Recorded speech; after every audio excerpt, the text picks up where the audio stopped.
ठीक है, तो हमने यहाँ से छोड़ा था, यहीं से शुरू करना है, फंडामेंटल ड्यूटीज। ठीक है, फंडामेंटल ड्यूटीज जो है वो ओरिजिनल कॉन्स्टिट्यूशन में नहीं थी, इनको बाद में जोड़ा गया है। ठीक है, बाद में एक कमेटी बैठी थी, स्वरण सिंह कमेटी, जिसके बाद इनको जोड़ा गया है। ठीक है, इसमें कई और एक बाद में जोड़ी गई 2002 में, एजुकेशन से रिलेटेड। ठीक है, तो फंडामेंटल ड्यूटीज बेसिकली कहाँ से ली गई? यूएसएसआर जो था, यूनाइटेड सोवियत, उससे लिया गया है। ठीक है, तो वहाँ का जो सिस्टम था इनको अच्छा लगा होगा उस समय, अपने यहाँ इमरजेंसी थी और स्वरण सिंह कमेटी बैठाई गई थी इसके लिए। इनका कहना है, मतलब अब बाकी देखा गया कि किसी कंट्री ने फंडामेंटल ड्यूटीज नहीं रखी गई थी, नहीं रखी थी। ठीक है, जैसे यूएसए, कनाडा, जर्मनी, ऑस्ट्रेलिया, कहीं पे भी फंडामेंटल ड्यूटीज नहीं है। इवन जापान जापान का जो कॉन्स्टिट्यूशन है वहां पर, हाँ, is only democratic constitution in the world which contains list of duties of citizen. ठीक है, क्योंकि इनको माना जाता था कि एक तरह से ये उनके बिहेवियर के, या जो इंडिविजुअल्स उनके बिहेवियर को रेगुलेट कर रहा है। ठीक है, उनको रेस्ट्रिक्ट कर रहा है। ठीक है, तो इसलिए इसको किसी ने रखा नहीं था। ज्यादातर जो सोशलिस्ट कंट्रीज होती हैं, सोशलिस्ट मतलब या फिर कम्युनिस्ट कंट्रीज होती हैं, वो इन सब चीजों को रखती हैं, डेमोक्रेटिक कंट्रीज नहीं रखती हैं। ठीक है, या जो सोशलिस्ट होती हैं वो फंडामेंटल राइट और ड्यूटीज दोनों को ही रखती हैं, ऐसा। ठीक है, यूएसएसआर में था कि जो जो मतलब लोग हैं, उनको अपने राइट को एक्सरसाइज करने के लिए उनको ड्यूटी भी परफॉर्म करनी पड़ेगी। ठीक है, मतलब ड्यूटीज या ऑब्लिगेशन जो है वो राइट से सेपरेट नहीं है, अलग नहीं है। ठीक है, सही है। तो हमारे यहाँ 1976 में कांग्रेस पार्टी जो गवर्नमेंट में थी उस समय, उसने सरदार सरोन सिंह कमेटी बैठाई थी, और इस कमेटी ने रिकमेंड किया था कुछ फंडामेंटल ड्यूटीज। ठीक है, जिसको बाद में मतलब इमरजेंसी के टाइम कहा था, तो उसी टाइम में इंट्रोड्यूस भी किया गया था और उसको इनकॉर्पोरेट भी किया गया कॉन्स्टिट्यूशन में। ठीक है, तो 42nd अमेंडमेंट एक्ट जो 1976 में आया था, उसमें एक नया पार्ट 4th A लाया गया, जिसमें ये सारी ड्यूटीज थी। ठीक है, और इसी के लिए आर्टिकल 51A आर्टिकल इंसर्ट किया गया उसमें। ठीक है, जिसमें वो सारे मेंशन थे। इसमें और भी क्या?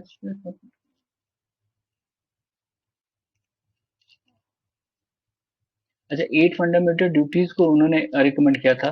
ठीक है, और 42nd अमेंडमेंट में 10 ड्यूटी को इम्प्लीमेंट किया गया। ठीक है, अच्छा, कुछ रिकमेंडेशन थे जिनको एक्सेप्ट नहीं किया गया था। कौन कौन से? Parliament may provide for imposition of such penalty or punishment as they may be considered appropriate for non-compliance with refusal to observe any of the duties। अच्छा, मतलब अगर फंडामेंटल ये रिकमेंडेशन नहीं एक्सेप्ट की गई थी, इसमें था कि अगर जो फंडामेंटल ड्यूटीज अगर वो फॉलो नहीं करते हो या रिफ्यूज करते हो फॉलो करने से, उसके लिए पनिशमेंट का या पेनल्टी का प्रावधान जो था वो नहीं लिया गया। फिर नो लॉ इम्पोज सच पेनल्टी और punishment shall be called in question in any court of the infringement of fundamental rights or the ground repugnancy to other provisions of constitution। कह रहे हैं कि अगर ऐसा भी कोई पेनल्टी या पनिशमेंट लगाया जाता है, तो वो किसी कोर्ट में चैलेंज नहीं कर सकते उसको कि ये फंडामेंटल राइट्स को वायलेट कर रहा है, या कोई और जो कॉन्स्टिट्यूशन प्रोविजन है उनको वायलेट कर रहा है। ठीक है, फिर ड्यूटी टू पे taxes should also be fundamental duty of citizen. ठीक है, जो हमारे यहाँ भी मतलब टैक्स पे करने की जो ऑब्लिगेशन है वो लीगल है। ठीक है, लीगल ऑब्लिगेशन है, पर इनका कहना था कि इसको फंडामेंटल ड्यूटी बनाया जाए और ऑब्लिगेट किया जाए कि लोगों की जो टैक्स देने लायक है वो टैक्स दें। ठीक है, जिनका इनकम इनकम जो भी है। ठीक है, तो ये सब मानी नहीं गई थी, ये 3 तो मानी नहीं गई थी। फिर कौन कौन सी हैं 15A में, कौन कौन सी हैं फंडामेंटल ड्यूटी जो हर सिटीजन के लिए हैं? पहला, abide by constitution and respect it's ideals and institutions, the national flag, national anthem, ये सब चीजों को रिस्पेक्ट करो, जो आइडियल्स है, इंस्टीट्यूशन है, नेशनल फ्लैग है, कॉन्स्टिट्यूशन को। ठीक है, cherish and follow noble ideas that inspire the national struggle for freedom। जो नोबल आइडियाज जिसने इंस्पायर किया फ्रीडम स्ट्रगल को, उनको चेरिश करो, फॉलो करो। To uphold the protection, to uphold and protect the sovereignty, unity, integrity of India. ठीक है, एकता, अखंडता को, इस सबको मतलब अपहोल्ड करो, प्रोटेक्ट करो। Defend the country and render national service when and called upon, मतलब देश की रक्षा करो जब भी कहा जाए कि देश की रक्षा करने को, तब भी जाओ वहां पे। Promote harmony and the spirit of common brotherhood amongst all the people of India, transcending the religion, linguistic, and regional or sectional diversities, and to renounce practices derogatory to dignity of women। ठीक है, to value and preserve the rich heritage of country's composite culture, to protect and improve the natural environment, including forest, lake, river, wildlife, and to have compassion for living creatures. ठीक है, ये वाला important है, कई बार ये पूछ लेते हैं ये उसको, ठीक है. To develop scientific temper, humanism, and spirit of inquiry, safeguard public property, and to abjure violence, ठीक है. Strive towards excellence in all spheres of individual and collective activity, so as the nation, so that the nation constantly rises to higher levels of endeavor and achievement, ठीक है. To provide opportunities for education, ये बाद में जोड़ा गया था, ठीक है. To provide opportunities for education to his child or ward between the age of 6 and 14 years. This duty was added by 86 Constitution Amendment 2002, ठीक है. ये लास्ट में ये बाद में जोड़ा गया था, ये वाले इतने तक पहले थे, ठीक है. ये वाला बाद में जोड़ा गया 2002 में 86 अमेंडमेंट, याद रखना 86 अमेंडमेंट, 86 अमेंडमेंट से जोड़ा गया इसको, ठीक है. फिर fundamental features of fundamental duties, इसमें फीचर्स क्या इनकी खासियत है, ठीक है. कुछ जो है वो मोरल ड्यूटीज हैं और कुछ सिविक ड्यूटीज हैं, ठीक है. जैसे नोबल आइडियाज को चेज करने की बात है, फ्रीडम स्ट्रगल वाली, या कॉन्स्टिट्यूशन को रिस्पेक्ट करना है, नेशनल फ्लैग एंथम को, ये सब ये सिविक ड्यूटीज है, ठीक है. और उसकी वाली मोरल ड्यूटीज थी, ठीक है. फिर ऐसी वैल्यूज जो इंडियन ट्रेडिशन और मैथोलॉजी, रिलीजन और इनको सबको रिप्रेजेंट करती है, ठीक है. फिर फंडामेंटल राइट्स जो हैं वो सारे पर्सन पर और उस पर सिटीजन और फॉरेनर्स पर अलग अलग हैं, ठीक है. पर जो फंडामेंटल ड्यूटीज हैं वो सिर्फ सिटीजन्स के लिए हैं और फॉरेनर्स के लिए नहीं है. फंडामेंटल राइट्स में दो तरह की है ना, एक जो मतलब सिटीजन और फॉरेनर दोनों के लिए है, एक सिर्फ सिटीजन के लिए, ठीक है. दो तरह की है. लेकिन जो फंडामेंटल ड्यूटीज है वो केवल सिटीजन्स के लिए हैं, फॉरेनर्स का कहीं पे भी नहीं मेंशन, ठीक है.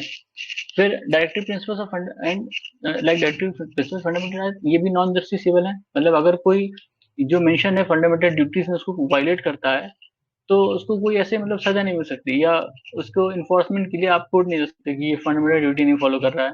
कोर्ट चलेगा कि भैया इनको कहो कि ड्यूटी फॉलो करें, नहीं, ठीक है. फंडामेंटल ड्यूटी नहीं फॉलो करा सकते किसी को. No legal sanction against their violation, इनको वायलेट भी करोगे तो कोई ऐसे एक्शन नहीं, अनलेस अनटिल कोई लॉ बनाओ उसके लिए. क्रिटिसिज्म क्या है भाई, ठीक है. List of duties is not exhaustive as it does not cover the important duties like casting vote, paying taxes, family planning, ये सब चीजें इसमें नहीं मेंशन है, ठीक है. ऑल्दो टैक्स पे करने वाला तो मेंशन किया गया था सर्वन सिंह कमेटी द्वारा, लेकिन वो इंक्लूड नहीं किया, बाकी चीजें नहीं मेंशन की गई, ठीक है. Some of the duties are vague, ambiguous and difficult to understood by common man. जैसे कि कौन कौन सा नोबल आइडियाज, कौन से किसको नोबल आइडियाज मानोगे, ठीक है. कंपोजिट कल्चर क्या है भाई, ठीक है. साइंटिफिक टेम्पर कैसे कहोगे कि क्या चीज साइंटिफिक टेम्पर है, क्या चीज मिथिकल है, ठीक है. They have been described by the critics as the code of moral precept due to their non-justiciable character, ठीक है. सर्वन सिंह कमेटी ने सजेस्ट किया था कि पेनल्टी मिले जो मतलब फंडामेंटल ड्यूटीज को नहीं फॉलो कर पा रहा है, ठीक है. फिर कॉन्स्टिट्यूशन में इनको कॉन्स्टिट्यूशन में इंक्लूड किया गया, ये सुपरफ्लुअस है, ठीक है, बहुत वेग हैं. फिर critics said the inclusion of fundamental duties as appendage to part 4 of the constitution had reduced the value and significance. They should have been added to, अच्छा मतलब कह रहे हैं कि ये जो इसको ऐड किया है ना 4A पार्ट 4A में, इसको पार्ट 3 के साथ ऐड करना था. फंडामेंटल ड्यूटीज के साथ फंडामेंटल राइट्स के साथ फंडामेंटल ड्यूटीज होनी चाहिए थी, ना कि डीपीएसपी के बाद. इसको डीपीएसपी के बाद ऐड किया गया, तो ये चीज गलत है, उल्टा हो गया. तो इनका वैल्यू थोड़ी कम हो गई, वरना लोगों को समझ में आता है अच्छा राइट इतनी है फिर ड्यूटीज बताई गई है. अब उल्टा हो गया है कि राइट बताया फिर डीपीएसपी बताया फिर ड्यूटी बता रहे हो, ठीक है, ठीक है. सिग्निफिकेंस क्या है भाई इनका, they serve as a reminder to the citizen that while enjoying rights they should also be conscious of duties. ये सब तो ठीक है, पुरानी है. warning against the anti-national anti-social activities like burning the flag, national destroying public property, serve as source of inspiration for citizens, promote sense of discipline commitment among them, ठीक है. they help the court in examining the determining constitutional validity of law. अच्छा अगर कोई भी law बनता है इनको follow कराने के लिए मतलब फंडामेंटल ड्यूटीज को, तो उसको कॉन्स्टिट्यूशन जो है मतलब कोर्ट जो है उसको वैलिड करार दे सकती है, ठीक है. 1992 में Supreme Court rule that determining the constitutionality of law if court find that the law in question seek to give effect to fundamental duty it may consider such law to be reasonable in relation to Article 14, Article 19, and thus such law saves such law from unconstitutionality. ठीक है, मतलब क्या रहा है कि 1992 में Supreme court ने कहा कि अगर किसी लॉ की वैलिडिटी या कॉन्स्टिट्यूशनैलिटी अगर चेक करने के लिए इसका सहारा लेगा फंडामेंटल ड्यूटी के लिए, तो अगर वो फंडामेंटल ड्यूटी को अफेक्ट मतलब फंडामेंटल ड्यूटी को इन्फोर्स करा रहा है वो लॉ, ठीक है, तो और अगर वो आर्टिकल 14 और 19 को भी थोड़ा सा वो कर रहा है, वायलेट कर रहा है, रीजनेबल नहीं है, उनको देखना पड़ेगा कि अगर रीजनेबल है, अगर कोई लॉ बन रहा है, कोई लॉ बना और वो इनके रिस्पेक्ट में रीजनेबल है, तो उसको मान लिया जाएगा कि वैलिड है, वो कॉन्स्टिट्यूशनल है, ठीक है, कॉन्स्टिट्यूशनल है, ठीक है। They are enforceable by law, they are enforceable by law मतलब कोर्ट द्वारा नहीं, आप उसको लॉ बनाइए कि ठीक है आपको झंडे को फॉलो कर, झंडे को रिस्पेक्ट देनी है, ठीक है, एम्बलम को रिस्पेक्ट देनी है, तो वो उसके लिए लॉ बनाया जा सकता है और उसको इन्फोर्स कराया जा सकता है, ठीक है, इसके लिए कई सारे लॉ बने हुए हैं, हमने देखा, ठीक है। H.R. Gokhale, the then law minister, gave the following reason for incorporation of fundamental duties in Constitution after 26 years of inauguration. In post-independence India, particularly one of the eve of emergency in June 1975, a section of people showed no anxiety to fulfill their fundamental obligation of respecting and establishing established legal order. The provision of the chapter on fundamental duties would have a sobering effect on these restless spirits who have has a host of international services. मतलब explanation बहुत वेग explanation दे रहे हैं कि उस समय के जो लॉ मिनिस्टर थे उन्होंने क्यों कहा, मतलब अगर कोई उनका लीगल ऑर्डर नहीं फॉलो कर रहा है तो उसको फॉलो कराना उनकी जिम्मेदारी थी, ठीक है, ये इनके कहने के हिसाब से। Opposition in Parliament strongly opposed the inclusion of fundamental duties in the Constitution by Congress government. अच्छा, न्यू जनता गवर्नमेंट मोरारजी देसाई आए थे, उन्होंने अच्छा उन्होंने हटाया फंडामेंटल ड्यूटीज को, पता नहीं क्यों नहीं हटाया, क्योंकि उन शायद नॉन जस्टिसेबल थे और नॉन इन्फोर्सेबल थे, इसलिए नहीं हटाया। New government sought to undo many changes introduced in the constitution by 42nd Amendment Act, though the 43rd Amendment and 44th Amendment. This showed that there was eventual constitution। अच्छा, मतलब इसमें बताया कि जो बाद में गवर्नमेंट आई थी जनता जनता पार्टी वाली, उसने कई चीजें चेंज की जो 43rd अमेंडमेंट चेंज की गई थी, उनको अंडू करने की कोशिश की, लेकिन उसने इसको नहीं छुआ फंडामेंटल ड्यूटीज को। तो इसका मतलब ये भी है कि जो फंडामेंटल ड्यूटीज को लेके कंसेशन था, मतलब दोनों के बीच में समझौता था, वो था, ठीक है। एक और फंडामेंटल ड्यूटी जोड़ी गई थी लास्ट में, कौन सी 86 अमेंडमेंट से 2002 में, जो एजुकेशन वाली है, बच्चों के एजुकेशन, ठीक है। Verma committee observation, Verma committee कब बनी थी? 1999 में, ठीक है, Verma committee on fundamental duties of citizens. इसने कुछ चीजें मतलब उसको इम्प्लीमेंट करने के लिए कुछ लीगल प्रोविजंस कहा था, ठीक है, तो उन्होंने क्या क्या कहा वो देखते हैं। प्रोविजन ऑफ इंसल्ट, अच्छा, the prevention of insult of national honour act 1971 बना, prevents disrespect of the constitution of India, national flag and national anthem, ठीक है, ठीक है। उसके बाद the various criminal laws in force provide for punishment for encouraging enmity between different section of people on the ground of language, race, place of birth, religion, and so on. Protection of civil rights in 1955 provide for punishment for offense related to caste and religion. Indian penal code में ऐसे कई सारे मतलब provisions हैं जो मतलब national integration को नहीं, declares the imputation and assertion prejudicial to national integration as punishable. अगर नेशनल इंटीग्रेशन के खिलाफ आप कुछ करते हो तो वो पनिशेबल ऑफेंस है आईपीसी के अंदर में। यूएपीए जो अनलॉफुल एक्टिविटीज प्रिवेंशन एक्ट है 1967 का, ये किसी भी तरह का कम्युनल ऑर्गेनाइजेशन उसको अनलॉफुल डिक्लेयर करती है। फिर रिप्रेजेंटेटिव ऑफ पीपल एक्ट 1951, ये उस मेंबर को डिस्क्वालीफाई करती है, एमपी को या एमएलए से जो करप्ट प्रैक्टिसेस में इन्वॉल्व है, जैसे कि soliciting votes on the ground of religion or promoting enmity between different section of people on the ground of caste, race, language, religion, etc. ठीक है।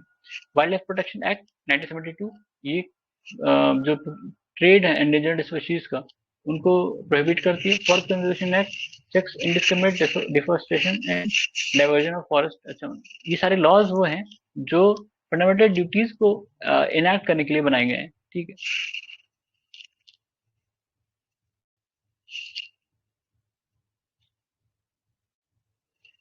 कौन सा भाई, डीडी चावला ने क्या कमेंट किया था कि the duties may be spelled out in more concrete form, one is left guessing the noble ideas.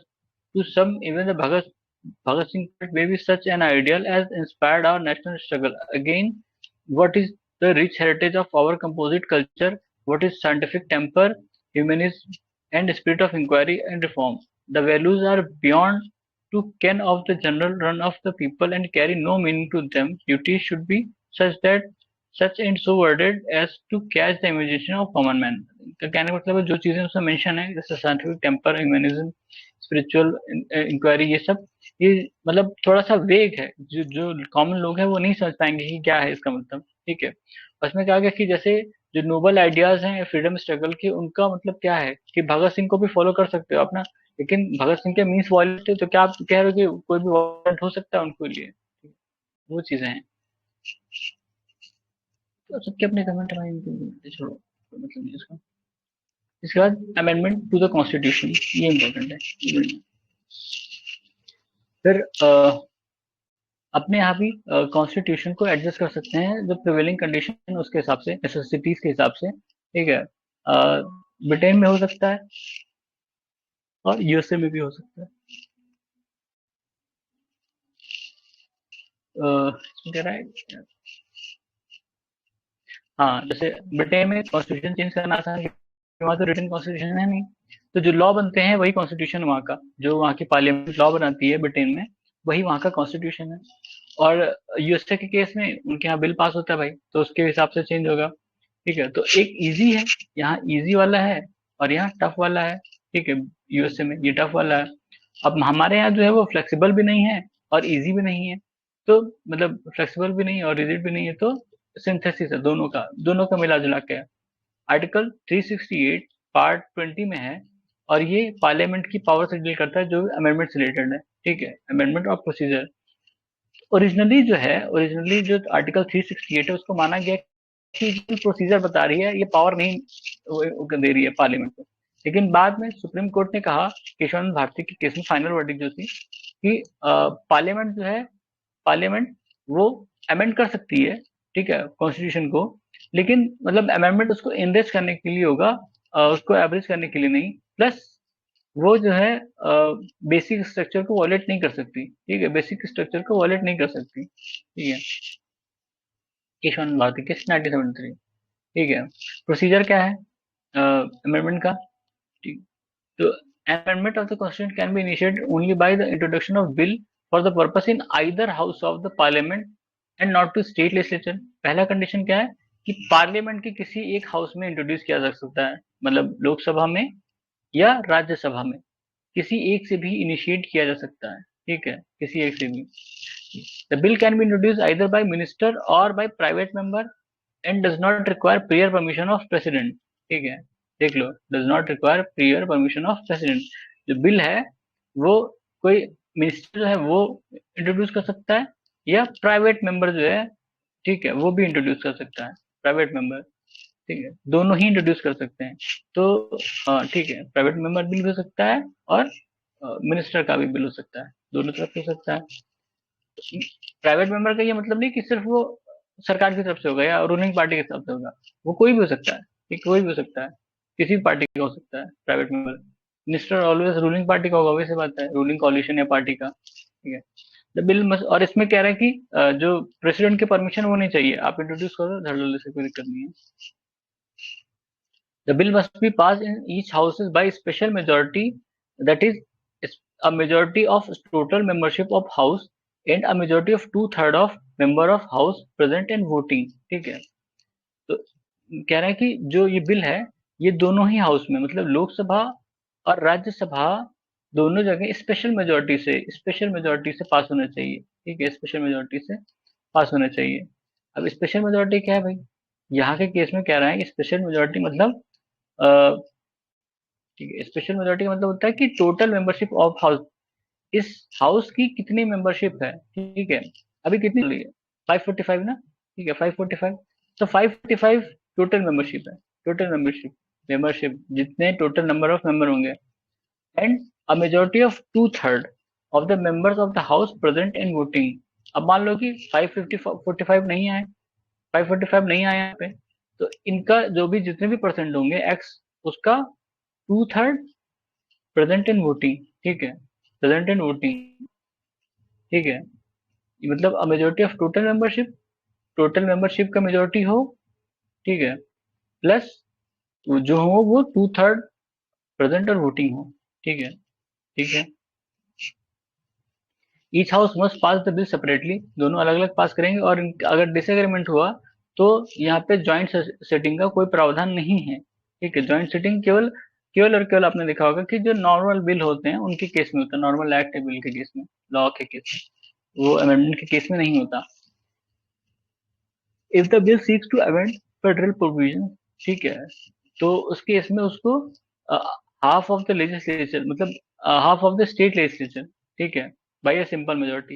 मतलब हमारे यहाँ इस समय कितने 28 स्टेट हैं और 9 यूटीज है ना, 9 यूटीज हैं।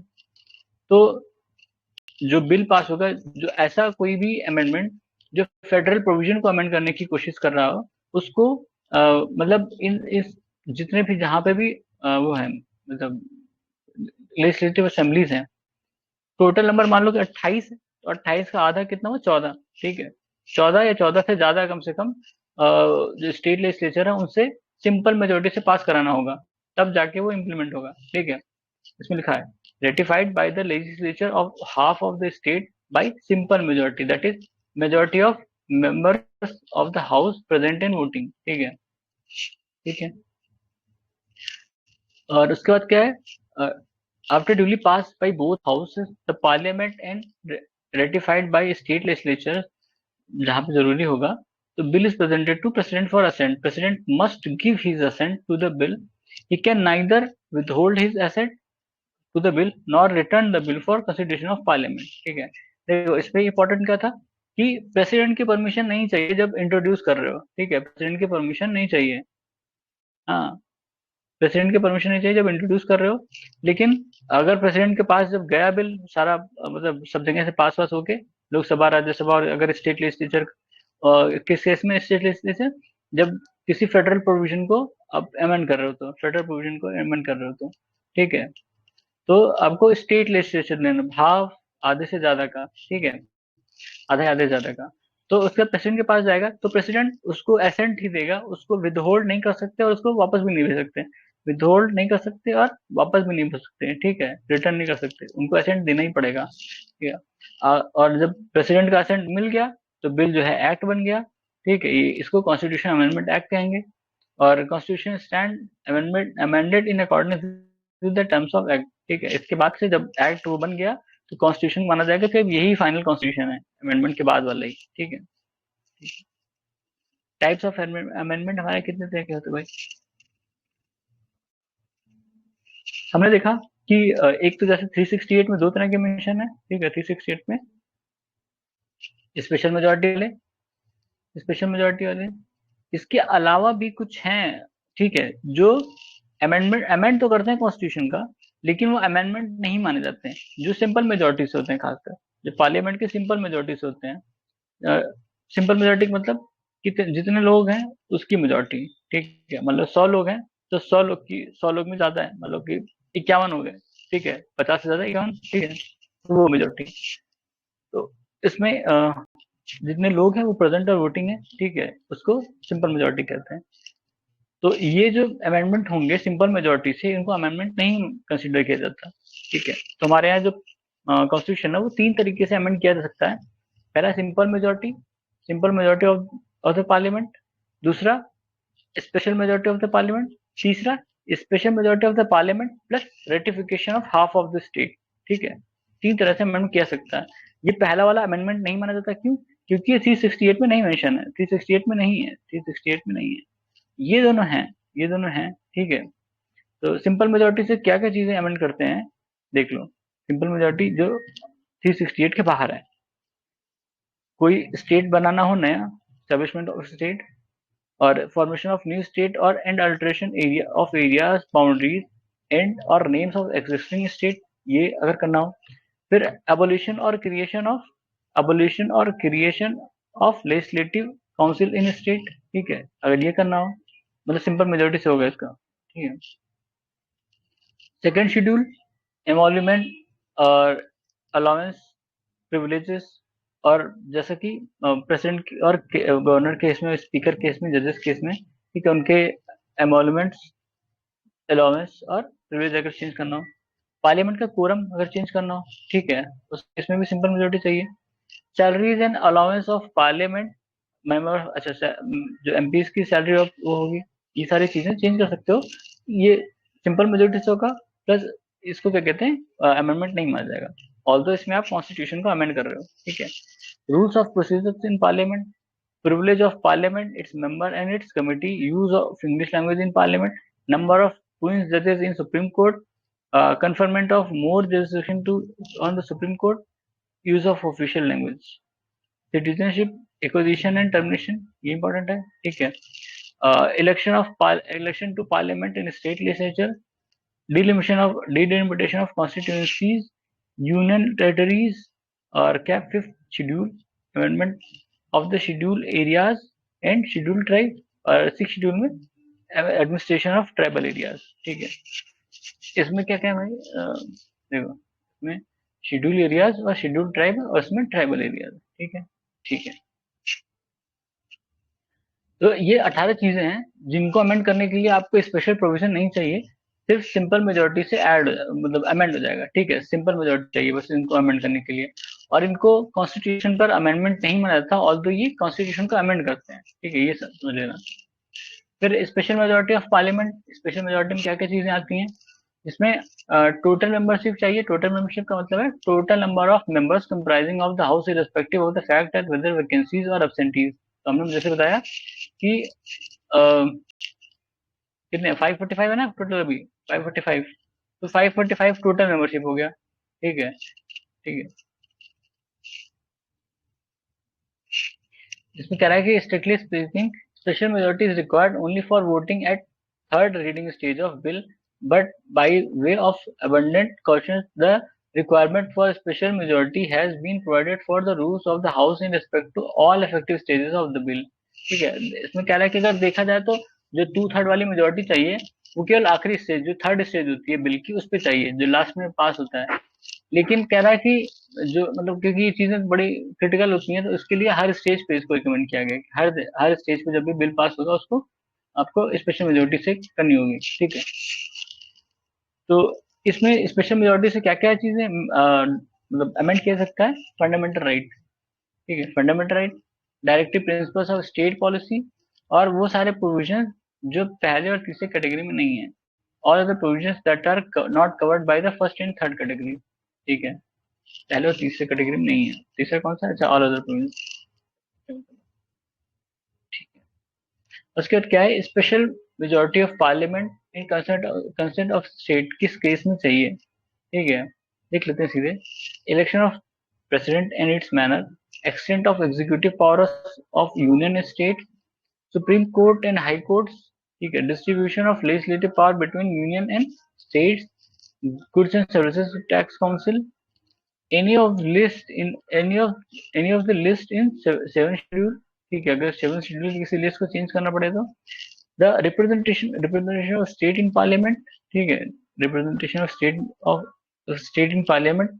फिर power of parliament to amend the constitution and its procedure, मतलब 368 को खुद ही अमेंड करना हो, तो इसमें 8 प्रोविजन बताए गए हैं, ठीक है।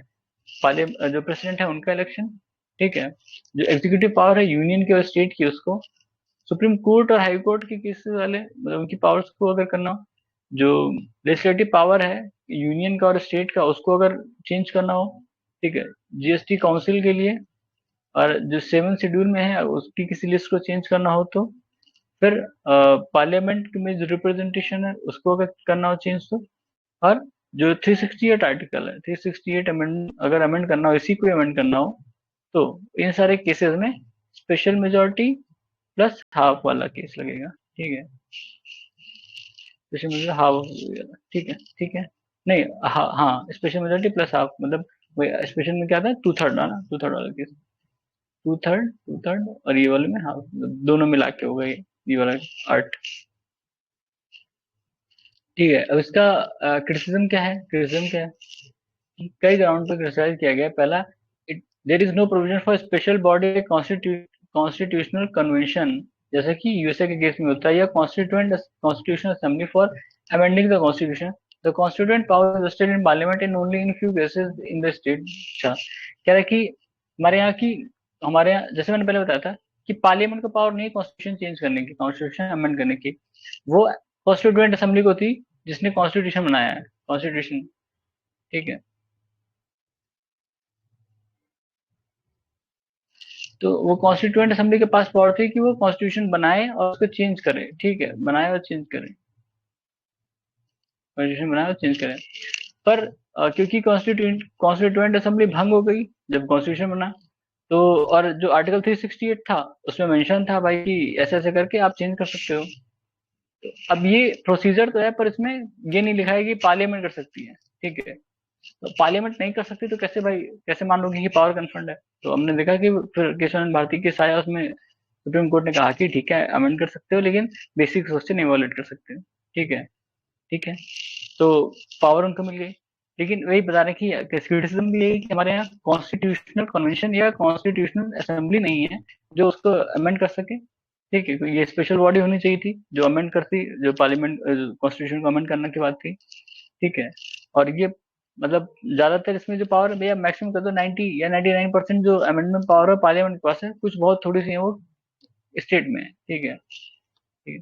फिर power to initiate amendment into the constitution lies in parliament. हमारे यहाँ जो प्रावधान है कि कॉन्स्टिट्यूशन कमेंट करने का जो शुरुआत है वो पार्लियामेंट से ही होगा। मतलब किसी भी हाउस में आप बिल इंट्रोड्यूस कीजिए, चाहे वो मंत्री करे, चाहे वो कोई प्राइवेट मेंबर करे, कोई मतलब नहीं है। यूएसए में क्या है कि हाँ, यूएसए में स्टेट लेजिस्लेचर इनिशिएटिव करता है। ठीक है, स्टेट लेजिस्लेचर भी इनिशिएटिव कर सकता है किसी बिल या प्रपोजल के थ्रू कॉन्स्टिट्यूशन को अमेंड करने के लिए। हमारे स्टेट को कोई मतलब नहीं है, वो अमेंड नहीं कर सकता कोई भी प्रावधान पहले।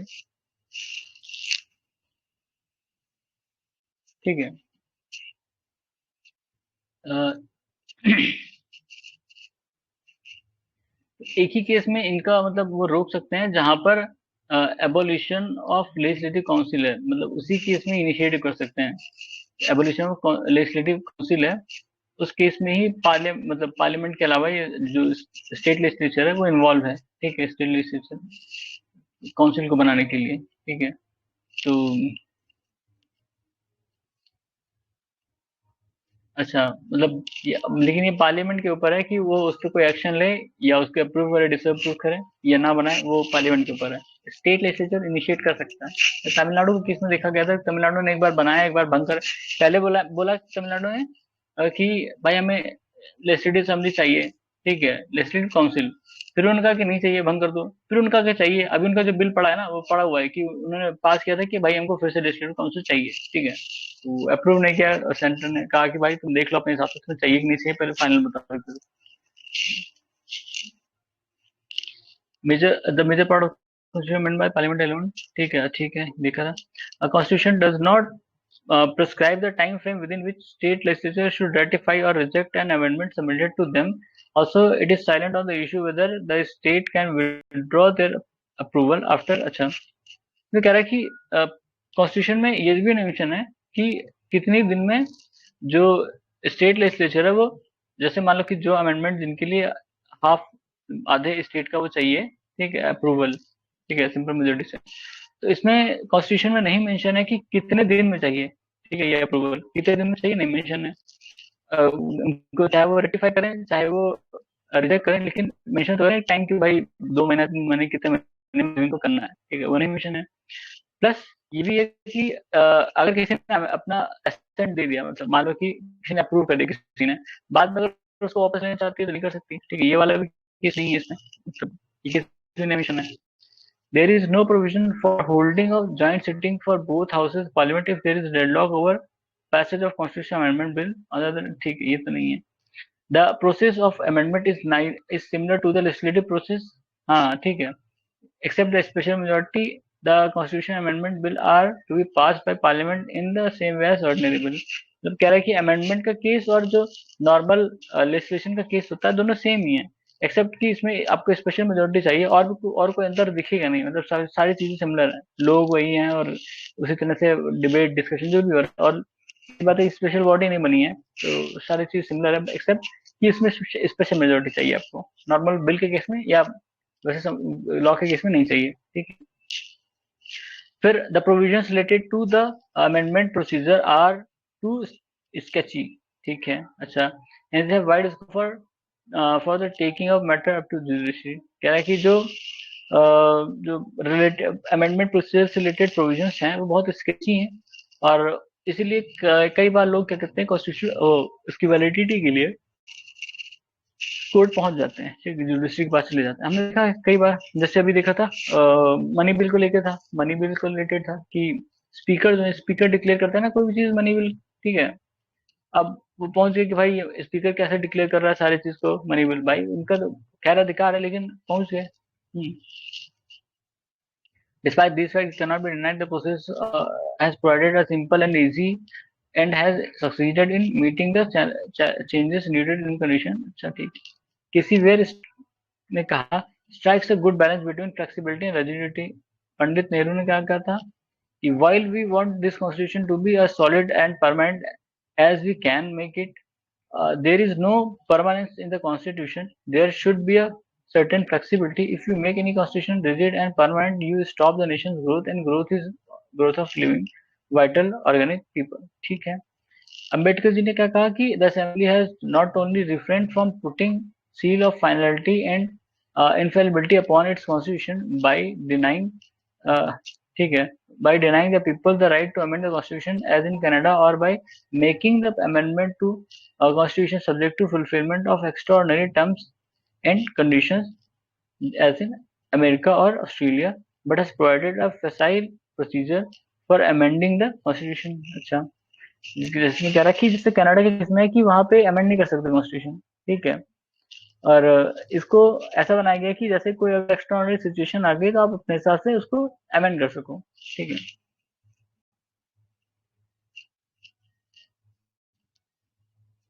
किसी वेयर ने कहा कई सारी जो मतलब अलग अलग वैरायटी है हमारे अमेंडमेंट प्रोसीजर में, उन्होंने कहा कि this variety in the amending process is wise but rarely found according to Grammy Lustin, इन्होंने कहा amending procedure has proved itself one of the most ably conceived aspect of constitution, although it appears complicated and very diverse. अच्छा, ठीक है, ठीक है, देखते हैं भाई 24th कॉन्स्टिट्यूशन अमेंडमेंट क्या था, ऑब्लिगेट, हाँ 24th कॉन्स्टिट्यूशन इम्पोर्टेंट है।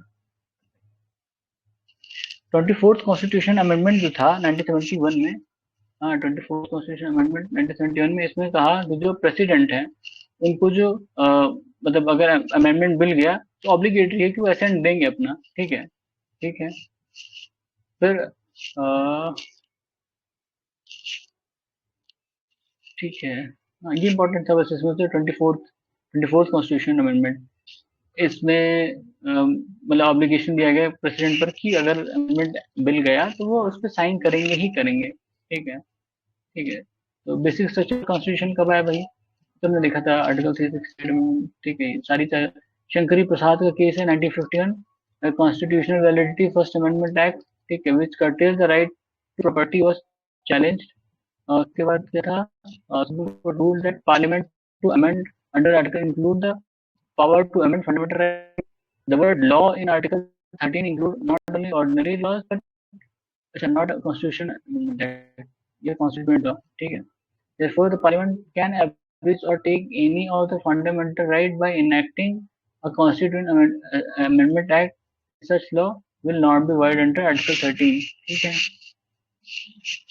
अच्छा, इसमें जो शंकरी प्रसाद वाला केस था 1951, इसमें सुप्रीम कोर्ट ने कहा कि जो पार्लियामेंट की पावर अमेंड करने की, वो उसमें फंडामेंटल राइट को भी अमेंड करने की पावर है, ठीक है, क्योंकि जो लॉ मेंशन है आर्टिकल 30 में, उसमें केवल ऑर्डिनरी लॉज हैं और कॉन्स्टिट्यूशन अमेंडमेंट नहीं है, ठीक है, कॉन्स्टिट्यूशन अमेंडमेंट नहीं है, तो वो कोई भी राइट को अमेंड कर सकते हैं, ठीक है, इस अमेंडमेंट के थ्रू, लॉ के थ्रू नहीं, अमेंडमेंट के थ्रू, ठीक है, तो वो आर्टिकल 13 को वायलेट नहीं करेंगे, ठीक है।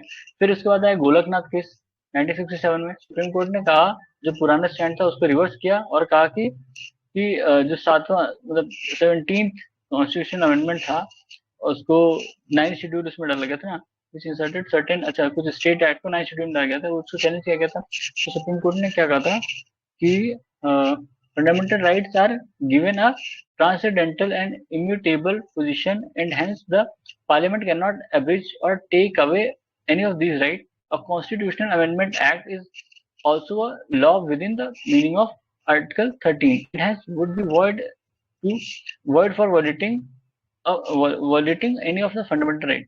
ठीक है, तो पहले वाले में कहा था कि जो आर्टिकल 13 जो मतलब हाँ आर्टिकल 13 है, उसमें जो लॉ की डेफिनेशन है वो सिर्फ ऑर्डिनरी लॉज के लिए है और उसमें अमेंडमेंट नहीं है। ठीक है, अमेंडमेंट नहीं है, पर इसमें कहा कि अमेंडमेंट है वो ऑर्डिनरी लॉज की तरह है जो आर्टिकल 13 में मेंशन है, और अगर किसी भी फंडामेंटल राइट को अगर वायलेट करते हो तो वो मतलब माना इनवैलिड माना जाएगा लॉ।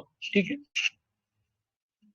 तो इसी के रिएक्शन में गोलकनाथ केस के रिएक्शन में ही इन्होंने बाद में 24th अमेंडमेंट लाया। 24th अमेंडमेंट एक्ट दो तीन चीजें अमेंड की गई। ठीक है, इसमें आर्टिकल 13 को अमेंड किया और आर्टिकल 368 को अमेंड किया गया था। इसमें कहा कि parliament has the power to abridge or take away any of the fundamental right under article 368 and such act will not be law under meaning of article 13। मतलब जो फैसला दिया था सुप्रीम कोर्ट ने उसी के उलट एकदम से ये आर्टिकल मतलब ये अमेंडमेंट ये लोग लाए। आर्टिकल अमेंडमेंट कौन सा 24 में। ठीक है, फिर केशवानंद भारती केस आया 1973 में, इसी के ही विरोध में था ये शायद जो भी था। Is overruled its judgement of Golaknath case. इसमें कहा गया कि 24th अमेंडमेंट एक्ट है वो वैलिड है अभी, लेकिन इसमें इसमें भी कुछ स्कोरपेंच है। ठीक है, और it and the stated that parliament is empowered to abridge or take away any of the fundamental right। ठीक है, at the same time it laid down a doctrine of basic structure या basic feature of constitution। It ruled that constituent power of parliament under article 368 does not enable it to alter basic structure of constitution। This means parliament cannot abridge or take away any fundamental right that forms a part of basic structure of the constitution। ठीक है, सही है, दोनों चीज दो देख के कह रहा है कि दोनों चीज नहीं कर सकते। मतलब सुप्रीम कोर्ट कह रही है कि पार्लियामेंट के पास अमेंडमेंट की पावर है और वो क्या कहते हैं कि किसी भी आर्टिकल को एब्रिज कर सकते हैं, उसको उखाड़ फेंक सकते हैं। ठीक है, कॉन्स्टिट्यूशन से, लेकिन उनकी जो ये पावर है वो इस हिसाब से उनको यूज करनी है कि जो बेसिक स्ट्रक्चर है या जिसको इन्होंने बेसिक फीचर कहा उसको नहीं रिप्लेस कर सकते, उसको नहीं वॉयलेट कर सकते हो। ठीक है, तो अब भाई ऐसे कौन से राइट होंगे जो बेसिक स्ट्रक्चर के पार्ट नहीं पर उनको एवरेज कर सकते हैं, तो उनका अब देखने की बात होगी ना, सुप्रीम कोर्ट बताएगा, ऑब्वियस सी बात है। The doctrine of basic structure of constitution was reaffirmed and applied by supreme court in Indira Nehru Gandhi case 1975।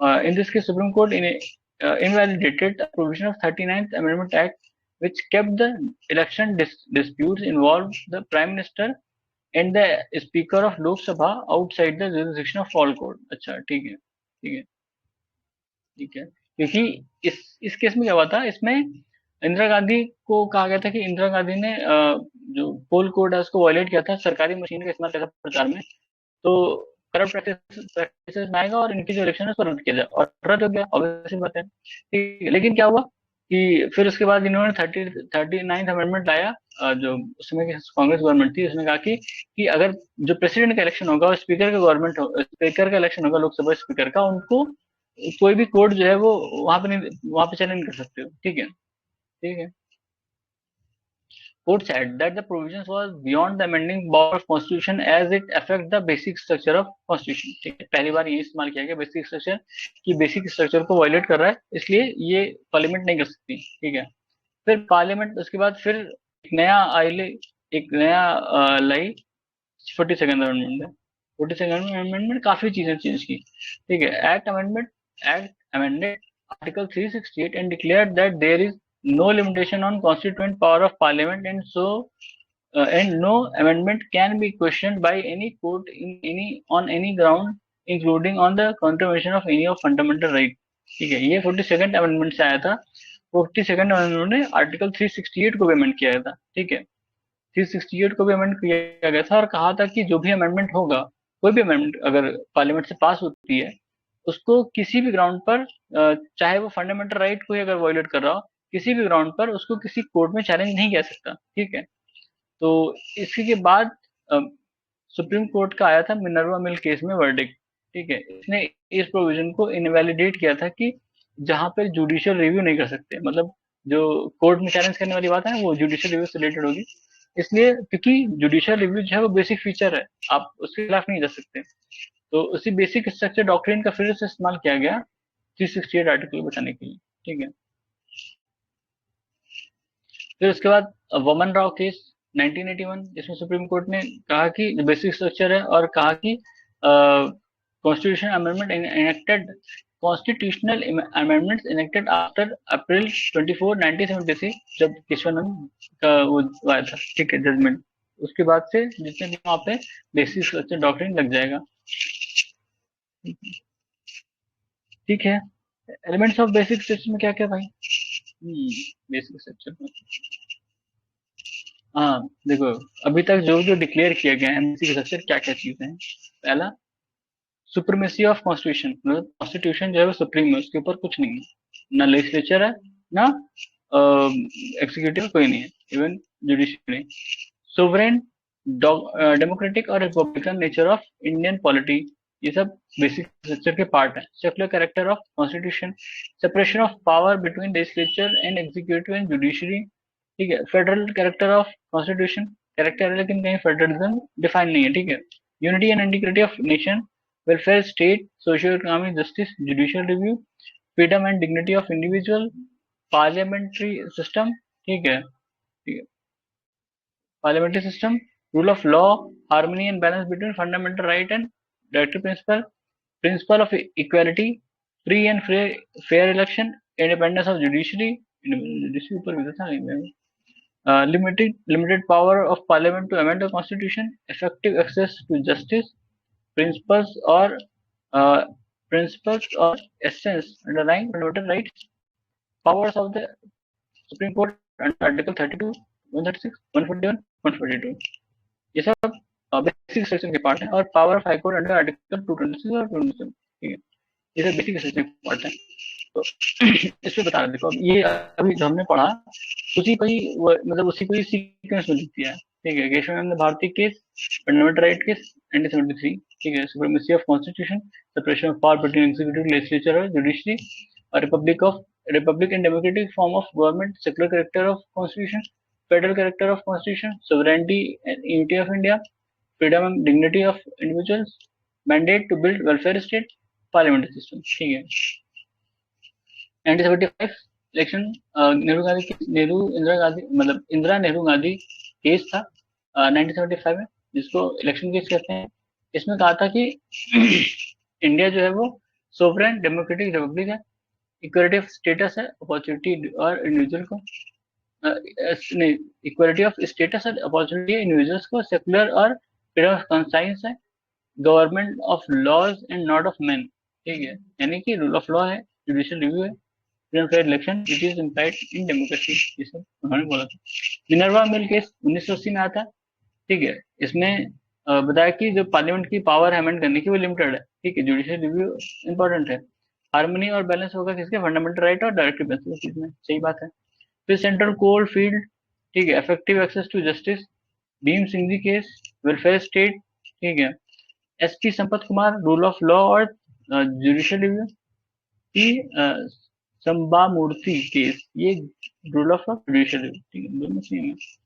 Delhi judicial service association के 1991, power of supreme court under article 32, 136, 141 और 142, ठीक है। Indira Sawhney case, rule of law, Mandal वाला case था, ठीक है। कुमार प्रसाद केस, ये independence of judiciary से रिलेटेड है। तो होलोहान केस 1993, जिसको डिफेक्शन केस कहते हैं, एंटी डिफेक्शन का। Free and fair election, sovereign democratic republic structure, Raghunath Rao case, principle of security, बहुत सारे। S R Bommai case, federalism, secularism, democracy, बहुत सारे केस हैं। तो लास्ट कौन सा है, Madras bar case, judicial review, power of the high court under article 226, 27, ठीक है। ये सारे केसेस हमने देखे, इससे रिलेटेड कुछ अच्छे मिले तो नहीं, ठीक है। इसके बाद हम शुरू करेंगे सिस्टम ऑफ गवर्नमेंट, जिसमें मेनली सेंट्रल गवर्नमेंट के बारे में, ये यूनियन गवर्नमेंट के बारे में पार्ट 2। ठीक है, इसको हम शुरू करेंगे अगली बार। तब तक के लिए धन्यवाद।